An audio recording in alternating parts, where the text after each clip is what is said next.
¿Qué tal? Les saluda Carlos Toledo. Bienvenidos a Debate Político. Esta noche vamos a analizar el desarrollo de la campaña electoral de cara a la segunda vuelta. También vamos a explorar los posibles escenarios tras las elecciones. ¿Qué podemos esperar de llegar el FMLN o Arena al poder? Además, vamos a hablar de gobernabilidad y la búsqueda de un consenso de país para resolver los principales problemas de la nación. Y por supuesto, en nuestra sección de participación ciudadana, esperamos compartir sus comentarios con nuestros invitados. Este domingo nos acompañan en Debate Político Dagoberto Gutiérrez, firmante de los acuerdos de paz y analista político, Óscar Godoy, politólogo, y Ricardo Córdoba, director de Fundaungo. Comenzamos.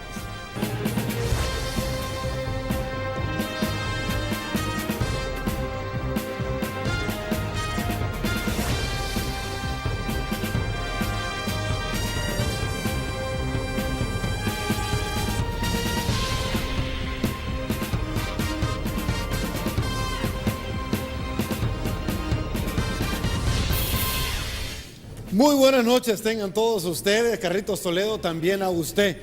Rápidamente les invito a entrar en interacción con Debate Político. Síguenos en Twitter como @debate33 y en Facebook también nos puede encontrar como Debate Político.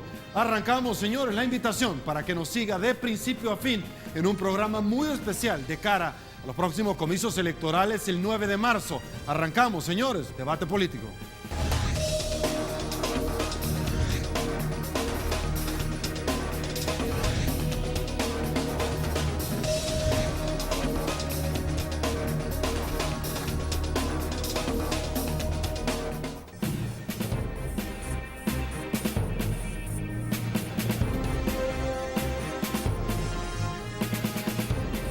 Bueno, esta noche tenemos un panel de lujo, ya se lo vamos a presentar, pero antes vamos a mostrarle un collage que nos dice dónde estamos parados a esta altura de la campaña electoral. Sánchez Serén se compromete a no explotar la minería.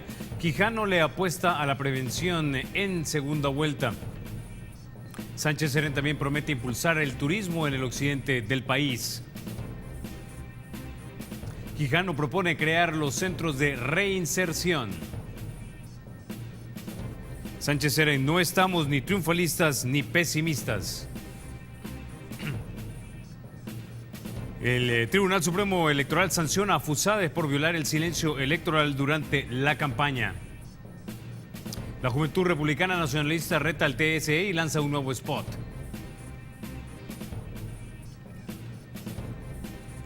Quijano se promociona con sus logros como alcalde. Y el Tribunal Supremo Electoral multa otra vez a Funes por campaña ilegal. Embajadora protesta por el uso de símbolos venezolanos en el spot de Arena.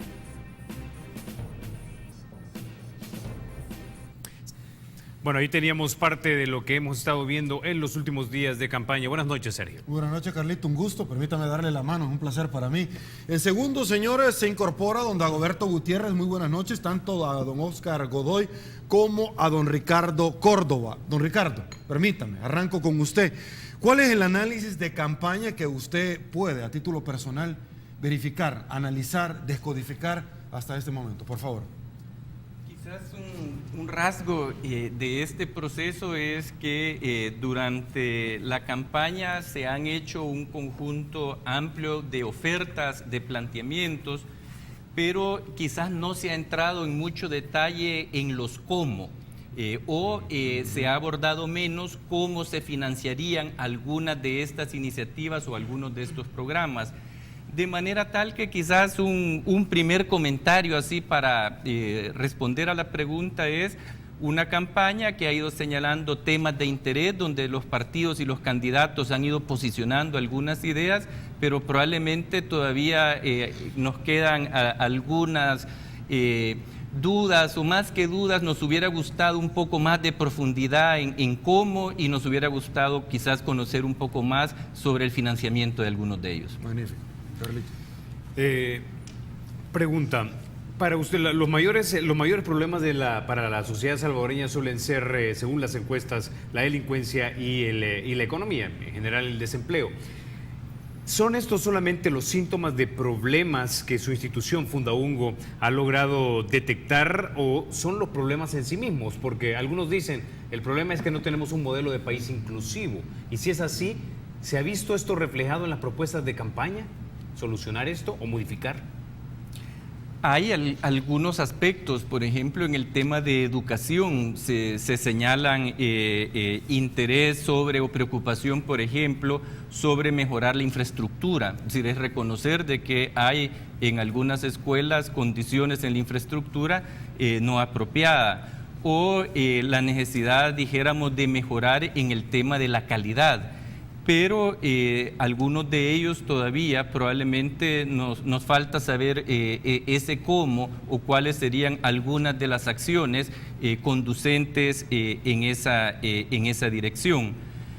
Quizás el otro comentario que se puede hacer es el reciente informe del Programa de las Naciones Unidas para el Desarrollo, que coloca la importancia, dijéramos, de invertir en el ciudadano y promover en ese sentido mejores condiciones de inclusión social. Entonces, algunas de las medidas probablemente apuntan en esa dirección, pero en otras faltan y hay algunas en que nos falta conocer el cómo. Ok, don Oscar Godoy, bueno, le traslado la otra pregunta que me parece que es importante, y es lo que pasa es que en una segunda vuelta, como un extratiempo, da la posibilidad de articular algunas propuestas para seducir no solamente a aquellos que en algún momento votaron por mí, sino que aquellos que quedaron prefragmentados, diríamos, de los partidos en los cuales al final no llegaron a una segunda vuelta. ¿Cree usted que el número de votantes va a aumentar? ¿Cree que la gente de verdad está encantada con los únicos dos partidos que han llegado? ¿Cree que de verdad se han articulado propuestas para que la gente al final esté convencido? ¿O dice la gente al final, señores, no tenemos opción y al final va a ser menos las personas que van a votar? Bueno, yo considero que una segunda vuelta generó una oportunidad a los dos partidos, en el sentido de que el partido que salió ganador en la primera vuelta tiene la oportunidad de replantearse o consolidar su oferta ante el electorado, y al mismo tiempo, si logra ganar la segunda vuelta, mostrarse no solo más fuerte que en la primera, sino que con mayor legitimidad, que es un valor fuerte en democracia. En el caso de Arena, la ventaja es que pudo hacer un giro pragmático en el manejo de su comunicación electoral y reducir aquella comunicación que le resultaba dañina para efectos de lograr el favor del electorado. Yo tengo la percepción de que la asistencia electoral se va a mantener como en la primera o se va a incrementar en alguna medida. No creo que se reduzca, ¿verdad? Porque hay algunas variables de última hora que han aparecido en el terreno electoral y que la gente las está considerando y que eso puede estarlos moviendo a votar, ¿verdad? ¿Cuáles serían esas? Es el fenómeno, por ejemplo, de Venezuela. Yo he hablado con muchas personas que no fueron a votar en la primera vuelta, pero que en esta ocasión pueden ir a votar. Y cuando yo les he preguntado, ¿y por quién van a votar, verdad? Lo que me queda es que la gente va a votar por el país, dicen, ¿verdad? Más por un temor que están logrando sentir a partir de la comunicación que está en medios. En todo caso, la segunda vuelta nos mostró dos partidos políticos, uno con esperanza y otro más seguro de ganar, pero ambos partidos fatigados. Toda la inversión en esfuerzo, en dinero y en estrategia que se usó en la primera vuelta fatigó a los partidos, de manera que nosotros pudimos ver que en este mes no ocurrió nada nuevo, ¿verdad? Los partidos, a excepción de Arena, que hizo un par de spots diferentes, pero en esencia mantuvieron el mismo sentido y el mismo contenido de la comunicación electoral, mantuvieron una pauta un poco más baja en cuanto a su publicación en medios, pero que básicamente ocuparon el tiempo quizá para trabajar en el terreno, trabajar en el territorio, trabajar en la organización electoral. En ese sentido, pues no hemos visto nada diferente en sentido concreto en la segunda vuelta.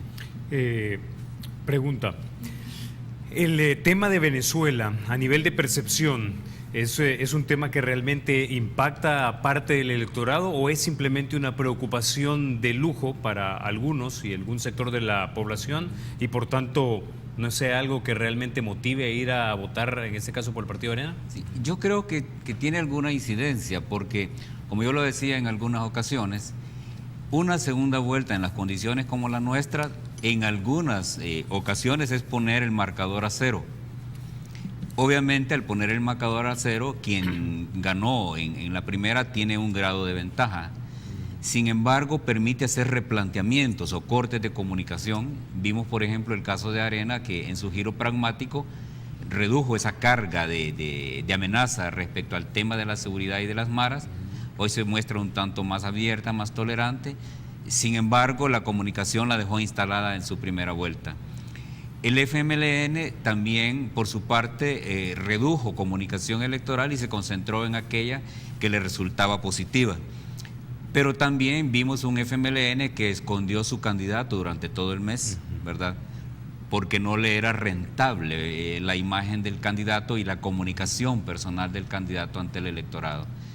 La situación de Venezuela es cierto que es una variable que no estaba prevista, ¿verdad? Porque de hecho Arena había sacado de su guión de comunicación el tema del comunismo, del chavismo, del siglo XXI y todo eso, pero que aparece de manera espontánea por la misma coyuntura de Venezuela, y obviamente Arena logra anclarse a eso y recordar el viejo mensaje del anticomunismo, sustentado en esa comunicación y esas imágenes que nos llegan desde Venezuela. En lo particular, en el sondeo que hago en el terreno, sí he visto cómo a mucha gente le ha impactado el tema, ¿verdad? Hay gente que dice queremos un país con estabilidad, no queremos más guerra, no queremos problemas, y lo más efectivo que resulta en el electorado es cuando desde Venezuela nos dicen que en los supermercados no hay pollo, no hay leche, no hay carne, no hay papel higiénico, no hay jabón, no hay aceite, no hay cosas que sirven para la vida de la gente. Entonces es una variable que contribuye. Magnífico. Don Ricardo, hay una pregunta que salta, y previamente yo estaba conversando antes de ingresar acá a este programa de Canal 33, y es: una segunda vuelta resulta extenuante para los salvadoreños, desgastante para los partidos políticos. En alguna medida alguien ha propuesto, mire, ya es tiempo de dar paso políticamente a ciertas reformas. Primero, solo pasamos en elecciones en este país. Segundo, una segunda vuelta cuando de pronto ya es evidente, quizás por las encuestas, que hay una tendencia marcada, me parece a mí altamente desgastante, dicen por otro lado. Y por otro lado, pues bueno, mire, un partido político que sabe que va a perder indistintamente quién sea, y estoy amplificando conceptos y hablando en una forma bien genérica, no se puede retirar por más que él sepa que las encuestas no le favorecen, porque la legislación vigente aplicable a la materia no se lo permite. Es necesario ya implementar reformas a la legislación correspondiente al Tribunal Supremo Electoral y otras, como la Constitución, por ejemplo. Bueno, quizás valdría la pena iniciar con la reflexión de que hay distintas modalidades de regular esto. Es decir, está desde el sistema en donde el partido o el candidato que obtiene el mayor número de votos sin importar la diferencia es el que resulta ganador. Hay sistemas en donde lo que hay es una barrera. Aquí tenemos el 50% más uno. Hay otros que lo colocan probablemente en el 40%, siempre y cuando, por ejemplo, entre el primero y el segundo hubiera una distancia como de 10 puntos. Es decir, hay distintas modalidades de regularlo, y probablemente valdría la pena abrir una discusión si la regulación actual que tenemos sentimos que nos deja satisfechos, o comenzar una discusión de algunas otras modalidades como esa. Lo que es importante es entender el propósito, y el propósito, dijéramos, de una segunda vuelta es que el que resulte ganador tenga, dijéramos, un mayor nivel de legitimidad. De ahí que pasan dos, y es uno de los dos en esa segunda vuelta el que resulta ganador. Eso es importante, dijéramos, para la legitimidad con la que el nuevo gobierno va a iniciar. Sin embargo, puede haber más dijéramos, de una fórmula, y ahí valdría la pena, porque este tema que se señala para El Salvador es un tema que se coloca, dijéramos, en general en América Latina. Y un estudio reciente que miraba señala que en realidad entre la primera y la segunda vuelta ha habido poco cambio, poca diferencia en términos de la fuerza política que ganó en primera vuelta, que tiende a ganar en segunda, mas no en todos los casos. Concluyendo, es un punto que es importante, pero no hay que perder de vista su objetivo. Y el otro tema que está en la discusión es precisamente el de los periodos electorales, porque teniendo cada 3 años elecciones para Consejo Municipal y diputados y cada 5 a nivel presidencial, estamos prácticamente con una elección casi cada 2 años o un poco menos de 2 años. Ese es otro tema que yo creo que vale si es que no empiezan antes, don Ricardo. Bueno, dijéramos formalmente las fechas de los eventos electorales. Lo que creo es que dejado el proceso electoral atrás, es importante abrir una discusión sobre algunos de estos aspectos en materia de la legislación electoral o de la regulación. E incluso esta elección es la primera con el nuevo Código Electoral y es la primera con la nueva ley de partidos políticos. También sería importante hacer en ese sentido una revisión sobre aspectos que todavía hay vacíos y valdría la pena mejorar, o aspectos, aquí son procesos de mejora, ¿verdad?, en donde tal y como se desarrolló esta campaña, nos dan pistas sobre la necesidad de mejorar o profundizar la regulación. Pero sí me parece importante que después del proceso electoral se pueda abrir una reflexión sobre esta temática. Doctor Córdoba, basado en los estudios de su organización o tomándolos en cuenta, ¿el salvadoreño va a votar en esta segunda vuelta pensando en Venezuela o pensando en los problemas que le ha solventado supuestamente el gobierno del FMLN? Yo quisiera aprovechar la pregunta para retomar una pregunta anterior con respecto a si va, pues me parece importante, si va a haber un mayor nivel de votación en esta segunda vuelta. Y ahí tenemos quizás 2 aspectos. Uno es qué nos dicen los eventos electorales anteriores. Y desde los 80 hasta la fecha, en los distintos procesos electorales, solamente ha habido segunda vuelta en 2 oportunidades. Y en esas 2 oportunidades, el nivel de votación en la segunda vuelta fue menor que en la primera.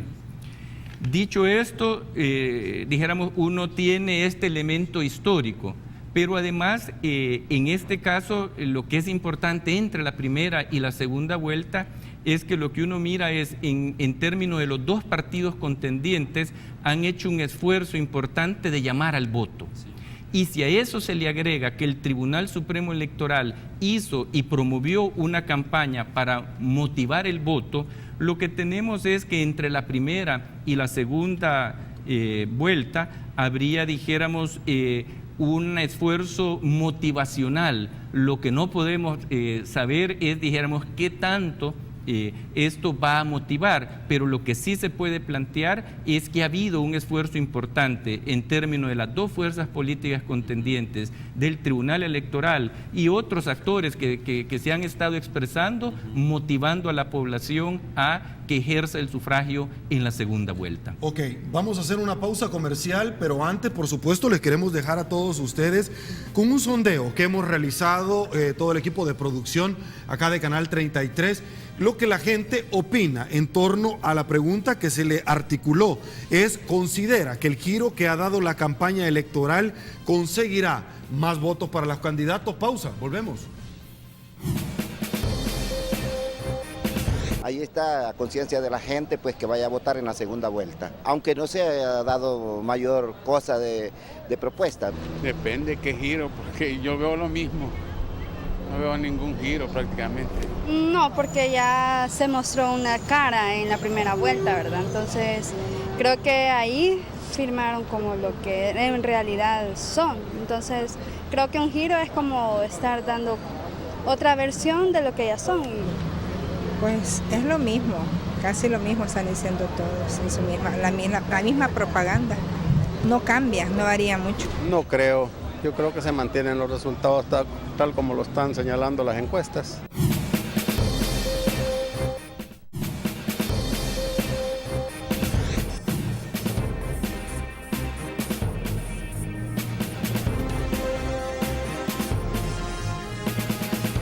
Estamos de regreso, muchísimas gracias por su preferencia. Doctor Oscar Godoy, hay varias preguntas sobre este mismo tema en el cual nosotros estábamos tratando de llevar a los salvadoreños quizás a diferentes panoramas para que fueran ellos entendiendo. Una de ellas es qué posibles escenarios podemos tener después de los comicios electorales, más aún, como lo comentábamos nosotros, el otro año los salvadoreños también vamos a estar nuevamente en elecciones. Bueno, con los resultados del próximo domingo vamos a poder nosotros delinear un par de escenarios que nos pueden servir para el análisis. Un primer lugar es el margen con que el partido ganador logre salir de esta contienda. Si es un margen significativo arriba de 3 puntos, eso le permite mayor maniobra electoral, porque recordemos que el 10 de marzo comienzan las próximas elecciones, ¿no? Le permite mayor margen y le da más legitimidad para las acciones que va a realizar en la práctica, pero también le mete presión en el sentido de que si el pueblo hizo ganar a un partido político, lo hizo sobre una esperanza concreta de cosas concretas vinculadas a la vida de la gente. Ese es un escenario complejo para el partido ganador porque va a tener poco tiempo para poder dar acciones y medidas concretas que beneficien al pueblo. Y la gente va a estar decidiendo su próximo proceso electoral dentro de 9 a 10 meses, lo va a estar decidiendo sobre la posibilidad de recibir cosas concretas del gobierno próximo. Ahí yo veo un poco complejo porque quien salga ganador tomará posesión hasta junio. Tardará unos 3 a 4 meses para instalarse en el gobierno y apenas 2 a 3 meses para hacer algo que le pueda servir electoralmente. A la decisión compleja de decidir a qué lado del continente se va a plegar. Si se va a plegar a la agenda de intereses políticos de Venezuela o se va a plegar a la agenda de intereses políticos de los Estados Unidos. Eso muestra una disyuntiva y una contradicción que puede tener una repercusión electoral muy fuerte. Arena, si Arena gana, le sería más fácil en ese sentido porque no tiene un compromiso hacia Venezuela, pero sí está más abierta a los proyectos occidentales de democracia, pero también tendría un poco más de posibilidad de articular alianzas estratégicas con los sectores del capital fundamental y eso podría favorecerle también el generar respuestas rápidas a la gente. ¿Qué pasa si se abre para todos lados? Es decir, amplifica conceptos como lo ha dicho, mire, nosotros vamos a tener relaciones con todos. ¿Y qué pasaría si esos 10 puntos, lo decía el doctor Chacón, qué pasa si no son 10 puntos? ¿Qué pasa que sean 14 o 15 de diferencia? Sí, yo no creo que sean 14 o 15, ¿verdad? Yo creo que va a estar entre 5 y 8. Porque no olvidemos que hay un voto flotante, que yo llamaría un voto flotante, que es el voto de unidad, que son 300,000 votos que van a participar también en esto y para algún lado van a correr, ¿verdad? Y también hay otro voto que posiblemente se active, que es el voto de las personas que no fueron en la primera ocasión, pero que en esta vez podrían estar entusiasmados en participar. Yo, por ejemplo, estuve viendo unos análisis hace unos 5 o 6 días donde si el FMLN gana no sería tan contundente como se ha creído, ¿verdad? Porque Arena también ha estado trabajando en el terreno y también en la medida en que uno observa el país hay otras fuerzas que sin ser fuerzas políticas han estado haciendo activaciones políticas que vale la pena observarles. Por ejemplo, el rol que ha jugado la iglesia de diferentes tipos, el rol que han jugado las organizaciones, el rol que han jugado las empresas y las gremiales que están en ese proceso de estimular el voto, que eso a estas alturas no podemos medir lo que impacto pueda tener, pero que sí es una variable que hay que observarla. Doctor Córdoba, asumiendo que el escenario que han planteado las 13 compañías encuestadoras que dan al frente como ganador entre 9 puntos hasta 16 puntos, ¿esto debería ser interpretado por el candidato presidencial del frente como un mandato en caso de ganar con esa cantidad de votos y gastar ese capital político como le dé la gana? Quizás la pregunta hay que partirla en dos. La primera es, habría que esperar a ver cuál es el nivel de participación electoral. Yo creo que ahí tenemos un aspecto que resulta importante, y dependiendo de los datos, si uno agarrara los datos de la primera vuelta frente al padrón electoral inicial, dijéramos, que se planteó, tuvimos una tasa de alrededor del 55%. Luego vino una serie de precisiones por parte del Tribunal Electoral, etcétera, y ahí ha habido distintas interpretaciones. Habrá que ver, en todo caso, cuál es, por un lado, entonces, el nivel de participación electoral que haya, y por el otro lado, de alguna manera, cuál es la diferencia. Sin embargo, el hecho que haya, dijéramos que haya sido necesaria una segunda vuelta, creo que plantea que hay, por un lado, y habrá que ver cuál es el resultado, pero que dijéramos hay un caudal de voto para otras fuerzas políticas, en el caso de la primera vuelta, que es importante en ese sentido considerar. Y ahí es donde yo creo que uno de los desafíos importantes frente a los temas del crecimiento económico, al tema de la situación de las finanzas públicas, etcétera, es que la nueva administración de alguna manera tendrá también que buscar construir algún tipo de entendimiento y de acuerdo con otras fuerzas sociales y políticas.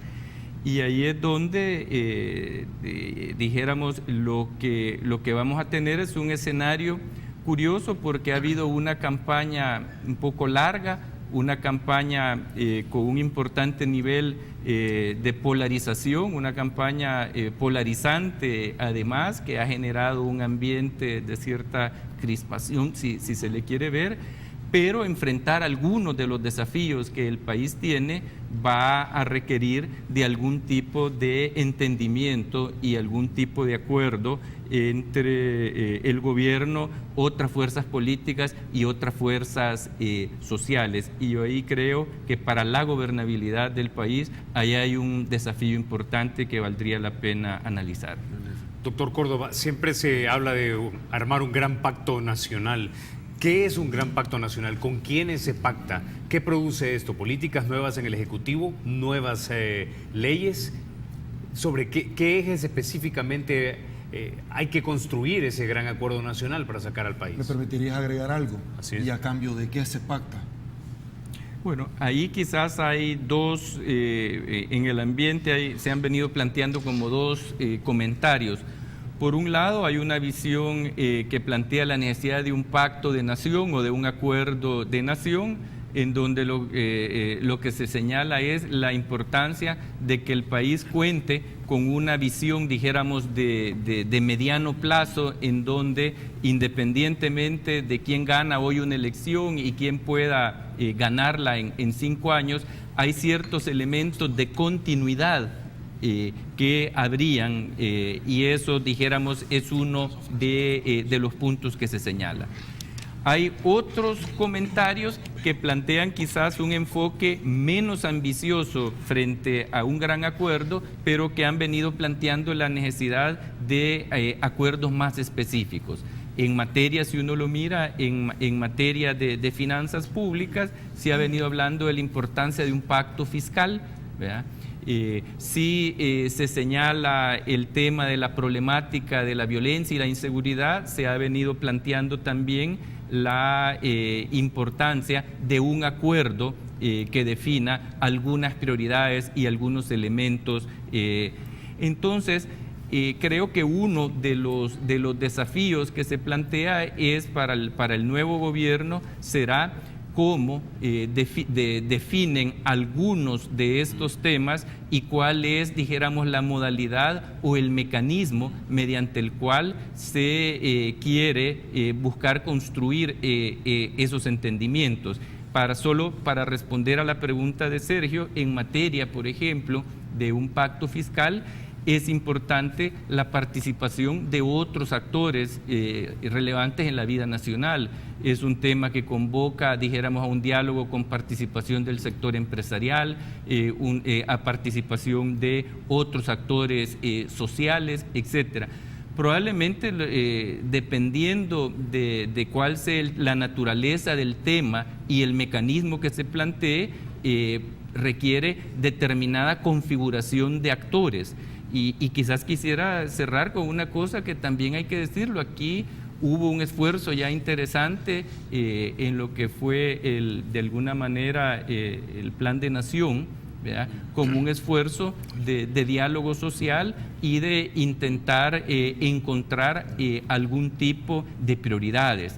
De manera tal que ahí hay un desafío que no solo le compete al gobierno, sino que el gobierno tendrá que definir, el nuevo gobierno, cómo desea generar, a través de qué mecanismos, repito, este tipo de acuerdo, el instrumento a través de un diálogo social, y en virtud de eso tendrán que operacionalizarse los temas, los actores y la forma mediante la cual este tipo de procesos se desarrolla. Ok, don Oscar, usted mencionó anteriormente el tema de Venezuela. Es un tema sin lugar a dudas sensible que impacta en la decisión de los salvadoreños, por cuanto se está expresando un panorama que podría, según lo han dicho los mismos actores políticos, replicarse a mediano, a largo plazo, indistintamente. Otros dicen, no existen las condiciones para que se dé. Me voy del otro lado, y porque estamos hablando de gobernabilidad, de alianzas. ¿De qué manera afecta el tema expresidente Francisco Flores? Este tema que tiene en algún momento dividido, porque algunos dicen, no señores, tienen la puerta cerrada, el expresidente saca, el otros dicen, no la tiene abierta, pero otros dicen, mire, con el tema del expresidente Flores, queremos por favor que lo expulsen, como por ejemplo los fundadores. Otros dicen, mire, nos ha afectado grandemente. ¿Cómo se puede cuantificar el impacto que también este hecho pudo haber tenido o podría tener en el futuro? Bueno, cuando uno analiza gobernabilidad, lo hace en dos direcciones. Uno analiza gobernabilidad y gobernanza como dos caras de un proceso. Quiero decir con esto que los escenarios políticos como el nuestro se analizan en futuro, en perspectiva de futuro. Y en la perspectiva de futuro estamos ante dos posibilidades concretas. La posibilidad concreta de que el próximo presidente sea Salvador Sánchez Serén o que el próximo presidente sea Norman Quijano. Ahí entonces uno debe preguntarse cuál es la calidad, la capacidad, la entereza, la habilidad, la apertura que muestran estos dos hombres para poder evaluar gobernabilidad, porque son ellos los que van a estar, uno u otro, a cargo del país. Lo otro es que en el caso de Venezuela, cuando yo lo mencionaba, no lo mencionaba tanto en el sentido ideológico como la mayoría lo entiende, sino que en el sentido de que el mayor financista del proyecto ALBA es Venezuela. ¿Qué tiene que ver eso con analizar gobernabilidad? Porque el candidato Sánchez Serén dijo en su discurso de lanzamiento de la campaña de que era con su adhesión al proyecto de Petrocaribe que iba a obtener 640 millones de dólares para absorber el gasto social y el proyecto social del FMLN. De manera que si Venezuela entra en crisis, ese financiamiento entra también en crisis. Eso es analizar gobernabilidad. Porque si yo me pongo a preguntarme sobre la situación de Francisco Flores, que yo no sé nada de eso más que lo que oigo, tanto como oigo la corrupción del gobierno anterior y la corrupción del gobierno actual, porque de esto nadie se salva, ¿verdad? Unos dicen que 10 millones se robó uno el otro, y el otro dicen que se robó 450 millones, otros dicen que en Casa Presidencial hay un faltante de 260 millones. Entonces, eso mejor yo lo dejo para los que les guste el amarillismo electoral, ¿verdad? Pero analizando gobernabilidad, uno debe revisar otras cosas. Por ejemplo, si el FMLN gana, tiene que trabajar de manera rápida para construir éxito político que le pueda redituar en el próximo proceso electoral. Su éxito político va a estar en función, como decía hace un momento, de dos variables: gobernabilidad y gobernanza. La gobernanza va a depender de la capacidad que tenga el FMLN de armar un gabinete de técnicos, o al menos de gente preparada académicamente, o gente con la experticia suficiente en los diferentes temas del país. Si el FMLN llena sus ministerios de militantes que no tienen más experiencia que la palestra política, vamos a entrar en un gabinete fallido. Esa es una amenaza concreta al proceso. Si el FMLN llena los ministerios de militantes que el único currículo que tienen es haber hecho campaña y andar gritando y levantando banderas, pero no llena los ministerios de técnicos y de gente experta, vamos a tener un problema serio de gobernanza. Si el FMLN no entra rápido a hacer una planificación estratégica del gobierno para enfrentar los grandes objetivos nacionales, el FMLN tendría un problema serio de gobernanza. Si el FMLN no decide pronto cuál va a ser su adhesión, si al occidente o al sur, eso le va a poner en riesgo la posible adhesión a las dinámicas técnicas y políticas de los bloques regionales y continentales. Eso también es un problema de gobernanza.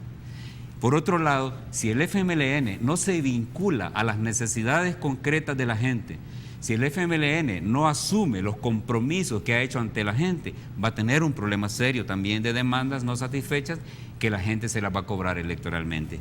Si el FMLN se pone altamente militante en el gobierno y no es capaz de abrirse para incluir al resto de la población que no votó por ellos, pero que también es pueblo, el FMLN va a tener antagonismos también. Si el FMLN no facilita la participación de la gente en los grandes procesos de toma de decisiones, va a tener problemas también. De ahí que el gran reto del FMLN en un escenario como este es construir estabilidad para poder ejercer su trabajo, para hacer que la democracia funcione, que la economía funcione, que la sociedad funcione. Y esta estabilidad va a depender de cómo el FMLN se apega al orden establecido, de cómo el FMLN se abre a dialogar con la oposición, porque recordemos que la oposición va a tener una capacidad de veto fuerte, porque la tajada electoral que está obteniendo es significativa. Bueno, con esto entonces nos vamos a ir a la pausa, regresamos con más sobre estos temas.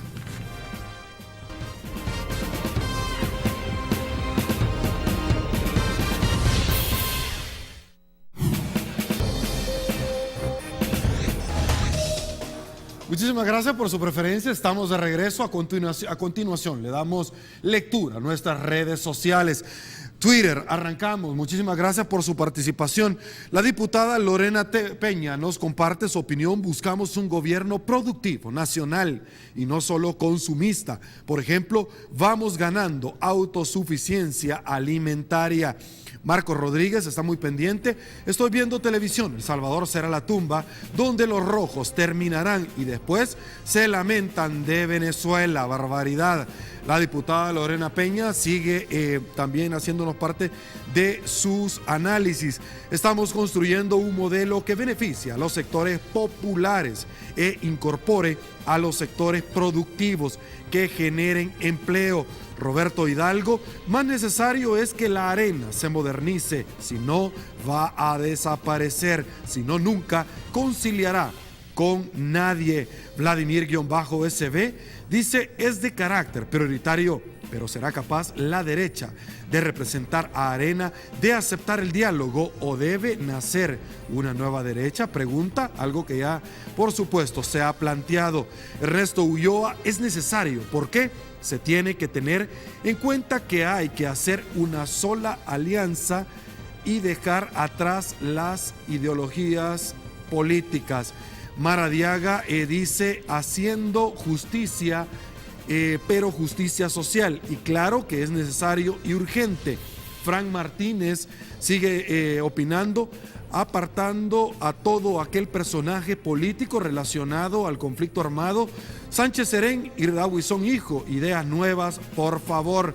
Luis Antonio opina, de ganar las elecciones, ¿Sánchez Serén sería un gobierno abierto? Lo ha dicho en diálogo con todas las partes, es importante. Sigue opinando. La situación de segunda vuelta en otras elecciones se han dado en distintas circunstancias de nuestro país. La JIME, el FMLN ha mantenido el discurso desde hace 5 años. Las propuestas han sido cumplidas. Rafael Mengíbar, muchísimas gracias, don Rafael, porque todos los domingos está pendiente de debate político. Pregunta, ¿estarían dispuestos los dirigentes de los dos partidos en continuar debatiendo los temas más sentidos de la nación después del 9 de marzo? Pregunta Ruth Zuleima, lo último por efectos de tiempo. Muchísimas gracias, Ruth. El FMLN ya demostró su capacidad con los buenos cambios y por eso votamos FMLN adelante. Muchísimas gracias a todos ustedes por la participación interminable que tenemos esta noche y todas las noches de debate político. Nosotros nos vamos del otro lado del set, donde está Carlitos Toledo, con nuestros, por supuesto, invitados de esta noche.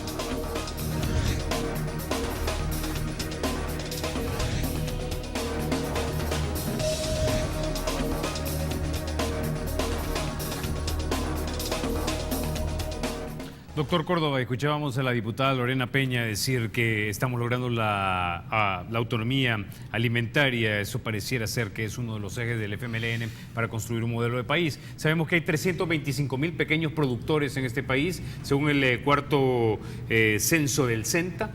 También sabemos que a 45.000 de ellos le entregaron títulos de propiedad del FMLN a través del presidente Funes. Entonces la pregunta es, ¿qué tan importante es la agricultura en la construcción de un nuevo modelo de país o un modelo diferente? Quizás dos cosas para responder a la pregunta. Uno, el agro es importante y es importante porque tiene que ver no solamente con la generación de empleo, sino con la importancia que tiene también para la suficiencia, dijéramos por lo menos, de ciertos productos que son relevantes para el consumo de la población. Entonces, el crecimiento del agro, una reactivación importante del agro es necesaria, pero quizás el desafío es un poco más amplio. Lo que se mira es que se requiere que nuestra economía en su conjunto crezca más. Es decir, hemos venido con un bajo crecimiento en los últimos años. Cuando uno mira algunos estudios, plantean que es importante tasas de crecimiento de un 4, 5% o incluso más. Entonces, el agro o la importancia que tiene el agro es un componente importante, pero hay que verlo en una dinámica, una perspectiva más amplia, y esta es, por un lado, el aumentar el crecimiento y por el otro, la generación de empleo. Lo que uno mira en las encuestas y en los datos es que una de las preocupaciones más importantes de la población tiene que ver con el tema del empleo. Y en particular es más relevante para los jóvenes la dificultad del acceso a ese primer empleo. Cierro entonces con esta idea de que hay un desafío importante en el crecimiento económico y en la generación de empleo. Ok, don Oscar, ¿tiene algún pregunta? No. Ok, don Oscar, bueno, Carlitos planteó una pregunta que me parece muy interesante. Retomo el agro, porque el voto duro, que antes era el agro de Arena, ahora es del FMLN. Pero retomando la participación, porque mi productora me acaba de hacer hincapié en una pregunta que ciertamente con Carlitos nosotros le hemos abordado acá, y es la posibilidad que alguien tiró sobre la mesa, pero Vladimir-SB nuevamente la trae a colación, y es si Arena es de carácter prioritario, pero será capaz la derecha puntualmente que representa Arena de aceptar el diálogo, o debe de nacer una nueva derecha política en nuestro país. Por favor. Bueno, a ese tema hay que quitarle el mito y la intención, ¿verdad? Digo el mito porque la derecha es una, ¿verdad? No hay nuevas ni viejas, ¿verdad? Sino que lo que se pueden renovar son los partidos políticos, las dirigencias políticas, las dirigencias de los partidos, las élites económicas, pero la derecha son espectros de realidad que ahí están, ¿verdad? Aquí está la izquierda, aquí está la derecha. Uno no puede decir hay una nueva izquierda porque eso sería negar toda la realidad.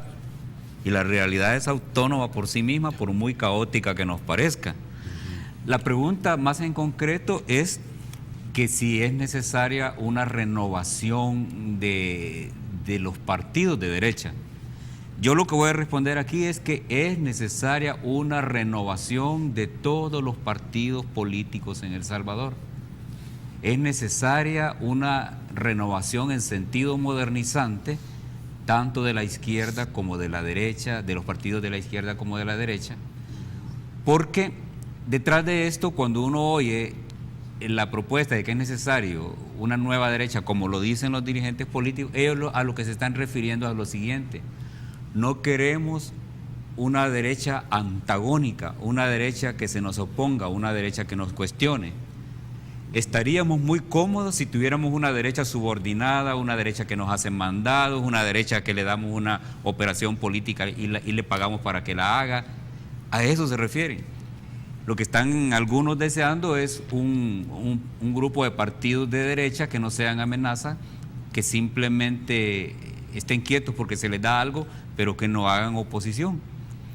Lo que sí necesitaría el país después de este proceso electoral es una oposición fuerte, que en este caso le corresponde a los partidos de derecha, una oposición responsable que sea capaz de asumir para sí la dirección del conflicto social en el que se encuentra el país y buscar ser vocero e intermediario ante el gobierno, ante el Estado, para hacer que la agenda de la gente se incorpore en la agenda política del partido.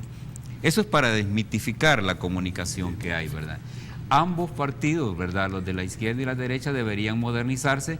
El FMLN va a entrar en una coyuntura importante, porque si el FMLN gana las elecciones, la ciencia política nos indica que el partido ganador se va a vaciar en el gobierno. Desnuda su aparato de dirigentes, descuida sus aparatos de formación política y de construcción de ciudadanía política, y eso en algún momento crea caos y crea una situación compleja. Esos vacíos salen caros a los partidos.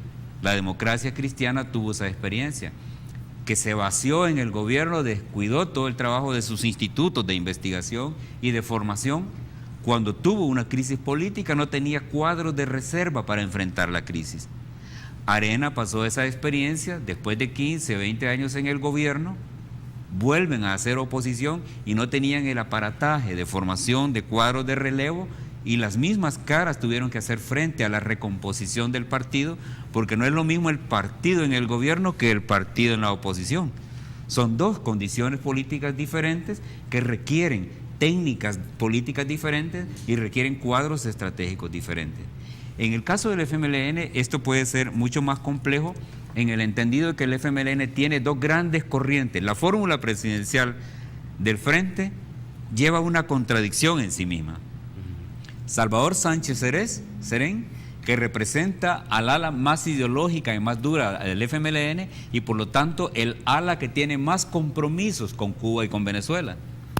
Pero Óscar Ortiz representa al ala socialdemócrata, como dicen algunos, o más democratizante, como dicen otros, o más reservado, como dicen otros, o más modernizante, si se quiere, y ese antagonismo lo hemos visto en procesos anteriores, que en el escenario de un posible gobierno se va a hacer ver, y que de hecho ya hay discusiones fuertes en el FMLN respecto a quién va a ser ministra, ministro, viceministro. Esa discusión ya está ahí. Y algunos temen de que la salud del profesor Sánchez Serén se deteriore tanto que no logren armar gobierno antes de junio. Y hay el temor de que Óscar Ortiz podría en algún momento estar acumulando demasiado poder político. Y eso ha inaugurado en el FMLN y ha acelerado la discusión respecto a cómo se va a repartir el gobierno. ¿Quién va a tener la dirección de la policía, el aparato de la OIE, la Fuerza Armada, el Ministerio de Educación? Hay una señora ahí muy interesada que ya quiere ser ministra de Educación. hay otro que ya quiere ser de obras públicas, hay una discusión respecto a quién va a ser ministro de Economía, porque eso se vincula al proyecto ALBA. Toda esa discusión está ahí. Entonces, en medio de todo eso, Arena también tiene su propia discusión respecto a cómo van a dirimir lo que les falta de la campaña y el futuro de la campaña, y también la necesidad de hacer las renovaciones. Yo diría que hay que renovar todo el espectro de partidos en El Salvador, no solo los espectros de la derecha ni de la izquierda, sino que todos necesitan una puesta a tono con las exigencias de la democracia de hoy, una puesta a tono con las necesidades concretas del país y una puesta a tono con las grandes amenazas a los objetivos nacionales. Cuando hablamos de modernizar o de cambiar de ideas, estamos hablando de tal vez republicanizar los partidos. Es decir, porque por el lado de Arena se le ha criticado que es parte de una derecha oligárquica, es decir, que su práctica política orientada a favorecer oligopolios y a grupos pequeños de poder. El Frente le están adjudicando esa misma afirmación, pero a ambas se le afirma que son autocráticas al interior, que no son republicanas ni mucho menos democráticas. Y por lo tanto no puede haber un surgimiento de nuevos líderes, porque siempre los líderes nuevos son nombrados o seleccionados por las cúpulas. Cierto. ¿Estamos hablando de eso? Sí, es cierto. Fíjense que lo interesante de esta elección es que por primera vez hemos tenido una contienda electoral desideologizada. No ha sido el estatuto o el canon ideológico lo que ha estado en la confrontación y en la comunicación. Es por primera vez que tenemos una elección donde quienes están al frente de los aparatos son las corporaciones económicas. Las corporaciones económicas de izquierda vinculadas al petróleo y las corporaciones económicas de derecha vinculadas a los mercados financieros y de servicios. Están igual. Son corporaciones económicas haciendo procesos electorales. Lo que sí se mantiene igual son los electorados. La gente sencilla, la gente humilde, la gente que cada 5 años tiene una nueva esperanza de que su vida va a cambiar, la gente que cada 5 años descarga esa emoción de molestia con sus gobernantes y sueña con un país mejor, pero que es esta misma gente la que dentro de 2 o 3 años va a tener de nuevo la frustración de que su realidad concreta de vida no habrá cambiado. La gente no tiene mayor ventaja ni mayor apoyo a partir de un proceso electoral como este. Lo que hay es un conflicto de élites económicas, ahora de izquierda y de derecha, que buscan asegurarse la hegemonía para estar reproduciendo sus capitales también. Don Ricardo, en la campaña del Partido Arena se habló de dar solución a la inseguridad de nuestro país en 100 días. ¿Qué implicaciones traería este mensaje de llegar a ganar el Partido Arena las elecciones, tomando en cuenta que el aspirante a la silla presidencial manejó en algún momento un mensaje ambiguo en el tema de la tregua? Lo que es importante en esto es quizás la distinción entre lo que es durante la campaña el posicionamiento de algunos mensajes y lo que una vez resulte ganador va a ser la etapa, dijéramos, de pasar a ver el plan de gobierno, pasar a ir articulando el equipo de gobierno, ir viendo ya las prioridades. Y dentro de este esquema, lo que al ver los datos resulta claro es que la problemática de la violencia y la inseguridad está colocada en una de las prioridades, uno de los temas que más preocupan a los ciudadanos. Lo que habrá que ver entonces es cómo se logra traducir ya en materia de un programa y de propuestas específicas, y en este campo es donde siento yo también va a requerir algún tipo de entendimiento para lograr un acuerdo que involucre la participación de otros actores políticos y sociales. Lo que quizás quisiera aprovechar es complementar con un comentario algo de lo que se planteaba sobre los escenarios, y tiene que ver, dijéramos, con la composición de la legislatura que surja de las elecciones del 15.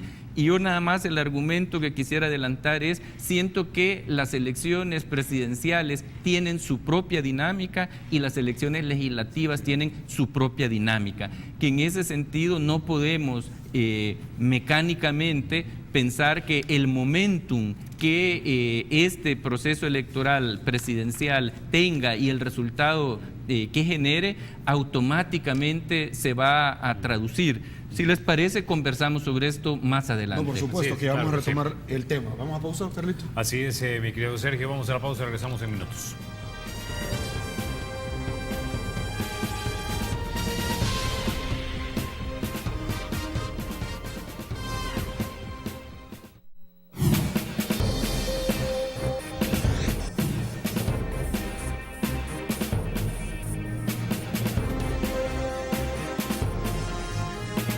Bueno, estamos de regreso. Muchísimas gracias por su preferencia, don Ricardo. Por favor, terminamos esa cátedra que nos estaba regalando todos los salvadoreños en torno a ese tema, por favor.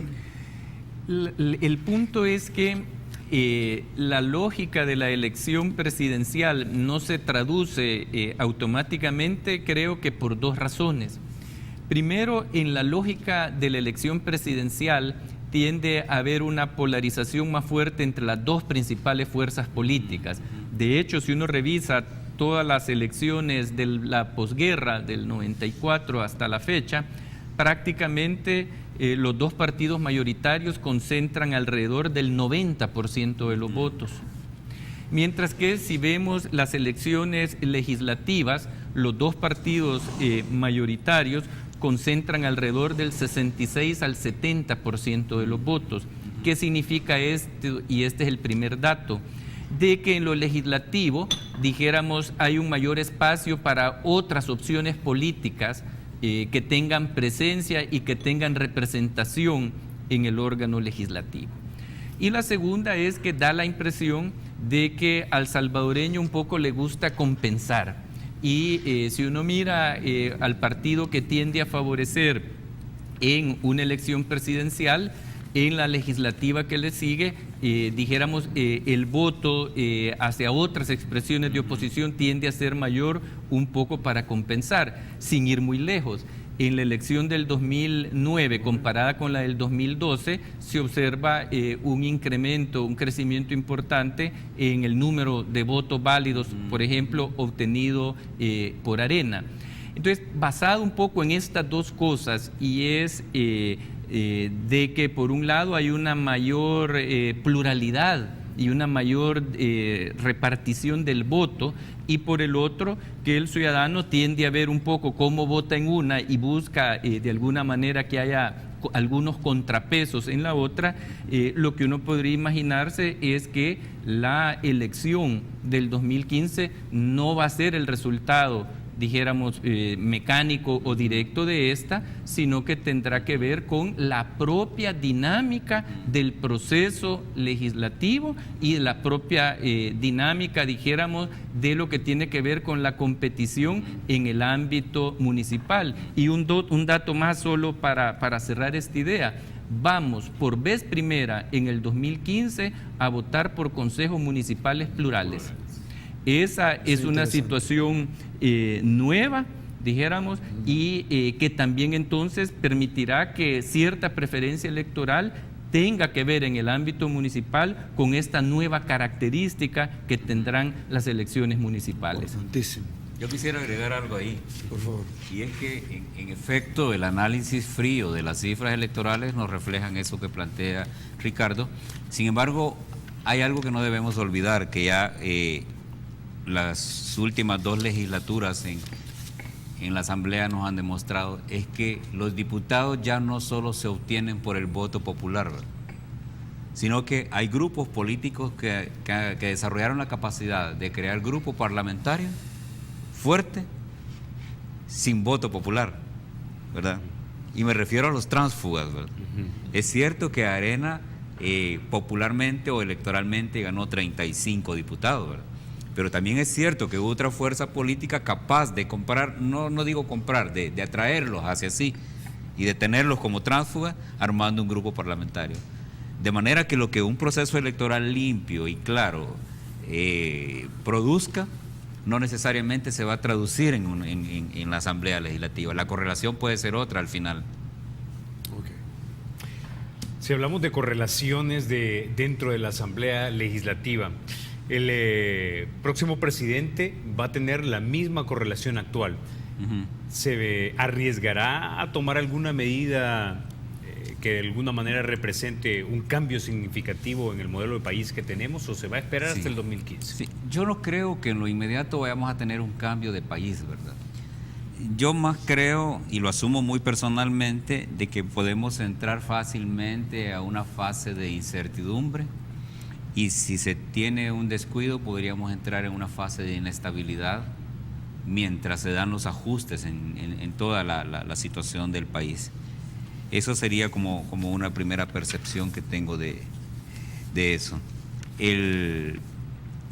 La correlación actual en la Asamblea es una correlación que no está muy fundada en compromisos de los diputados en el país, en el futuro que se quiera del país. No es una actuación fundada en los grandes objetivos nacionales, sino que son adhesiones a grupos y conductas vinculadas a grupos. Y si los grupos se transforman, esas adhesiones también se pueden transformar.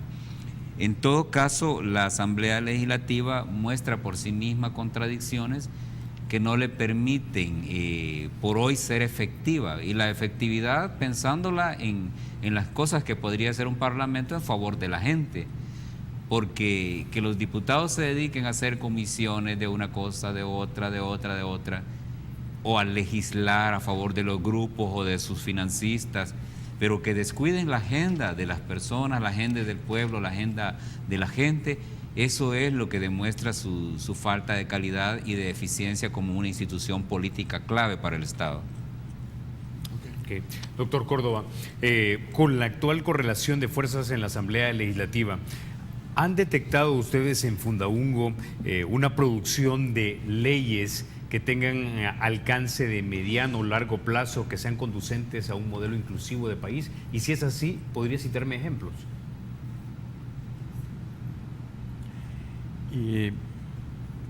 Es una pregunta compleja de resolver así, de tirada de golpe. Yo no quisiera, quiero ser responsable en lo que voy a decir, y más bien creo que lo que uno puede hacer es identificar algunas iniciativas que dijéramos que se han debatido, algunas de ellas probablemente aprobadas en la Asamblea Legislativa, que algún efecto positivo le señalan o los que la proponen o los que la promovieron, pero sin que todavía o haya pasado mucho tiempo o uno tenga demasiado dato o evidencia. Pero uno encuentra en el debate público, por ejemplo, que el tema de la ley de medicamentos ha permitido que en algunos de ellos el precio bajara. ¿Qué tanto ha bajado, etcétera? No tengo ni la información ni los datos, pero creo que ahí hay un ejemplo de una ley reciente, dijéramos que ha tocado un tema que es importante y sensible para la población. Hay probablemente otras medidas u otras iniciativas de legislación que en la intención van orientadas a abordar estos temas, pero habría que ver de alguna manera cómo se da el proceso de implementación de la misma y cuáles son algunos de los resultados que se hubieran de alguna manera obtenido. Pero sí encuentra uno varios ejemplos, no quiero detenerme en ello, en el ámbito de política social, que han buscado atender o responder a algunas de estas necesidades, pero visto desde una manera más amplia y más responsable. Para poder contestar esto valdría la pena tener más evidencia a la mano. Ok, don Oscar, ¿quién pierde si un país no busca consensos, ¿qué tan polarizado queda el país luego de estos comicios electorales? Bueno, perdemos todos de entrada. Un país que no logra estabilidad, un país que no dinamiza políticas públicas coherentes con las necesidades de la gente, un país que no resuelve el conflicto social, un país que no responde a la necesidad inmediata que tiene el pueblo de comer, de educarse y de tener salud, es un país que en un determinado momento se vuelve inoperante en sentido general, y el costo de eso lo pagamos todos. En primer lugar, lo paga el pueblo que no recibe servicios suficientes y de calidad vinculados a sus necesidades concretas. Ese costo también lo paga el gobierno, el Estado, porque no recibe los tributos suficientes para financiar sus presupuestos y sus gastos e inversiones públicas, pero también lo paga el sector empresarial, que no tiene un contexto idóneo para la reproducción legítima de su capital y por lo tanto puede no estar produciendo empleo, puede no estar produciendo los suficientes bienes y servicios que requiere el país, podría no estar generando suficientes recursos para pagar tributos e impuestos. Es un costo que lo pagamos todos, ¿verdad? Y en un contexto como ese, con falencias como esa, es donde operan las mafias, porque ante esos vacíos las mafias sacan ventaja, porque las mafias tienen mayor capacidad de dinamizar las economías criminales, ¿verdad? Por ejemplo, poner a la gente a traficar, a lavar dinero, etcétera, es una economía que crece en contextos de país donde los gobiernos no están asumiendo el compromiso de responderle a la gente. Doctor Córdoba, hace unos minutos hablábamos acerca de las camisas de fuerzas, o bueno, de hecho esa es mi pregunta. ¿Cuáles son las camisas de fuerza que de hecho vemos en la economía de El Salvador? ¿Por qué no crece? Porque está bien invertir en el área social, pero no podemos seguir invirtiendo eternamente prestando dinero de afuera. ¿Cuáles son esas camisas de fuerza? Aquí quizás hay dos desafíos en la economía que es independientemente del candidato que resulte ganador. Yo creo que aquí es un punto importante dejarlo planteado. Por un lado, es el tema que tiene que ver con esto del crecimiento económico y con la generación de empleo. Ahí, dijéramos, ha habido un lento crecimiento y no se están generando todos los empleos un poco de calidad o usando la terminología de la OIT, el empleo decente. O hay un segundo desafío que va por el lado de la pregunta, que tiene que ver con la situación de las finanzas públicas y en ese sentido, dijéramos, la importancia ahí de un pacto fiscal que aborde dos temas. Cuando uno mira las opiniones que han expresado en los últimos meses distintos especialistas y actores sociales y políticos, da la impresión que lo que hay es interés en abordar dos aspectos.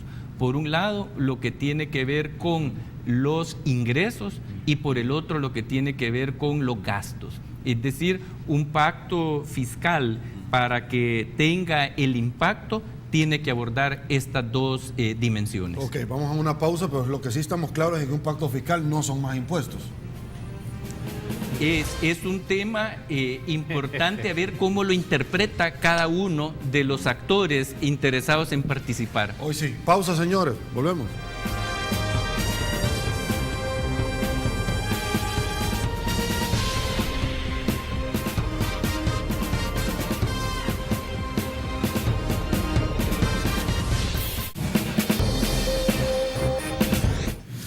Muchísimas gracias, estamos de regreso, por supuesto, para despedirnos. Acá el tiempo es nuestro peor enemigo. No nos resta más que agradecerle a don Óscar Godoy, a don Ricardo Córdoba y disculpar a don Dagoberto Gutiérrez porque por un compromiso personal no nos pudo acompañar en este que es su programa. Y Carlitos Toledo, es un gusto. Este va a ser el último programa de debate político porque, por supuesto, estamos el próximo sábado y domingo en programas especiales. Gracias, Carlitos, por haber compartido con usted. Bueno, gracias a ti también, Sergio, y definitivamente también gracias a nuestros amigos televidentes que todos los domingos a las 7:30 han estado con nosotros. Hemos tratado de traerles un programa en el que se discutan las ideas de manera técnica en ocasiones, ¿no? Para tratar de arrojar luz para que usted tome la decisión más informada este próximo 9 de marzo. Ok, gracias a los dos también por habernos acompañado. Gracias a ustedes. Gracias por la invitación, un gusto. Y hay que ir a votar, ¿verdad? Definitivamente ese es el llamado. Así quedamos, señores, un placer que nos hayan acompañado. Esto fue Debate Político. Muchísimas gracias. Será hasta el próximo fin de semana en programas especiales donde tendré el inmenso privilegio de la conducción con Carlitos Toledo y su servidor, de poderles llevar a todos ustedes con Carlitos, por supuesto, la información que ustedes necesitan para tomar la mejor decisión. Buenas noches, señor. Buenas noches, señor.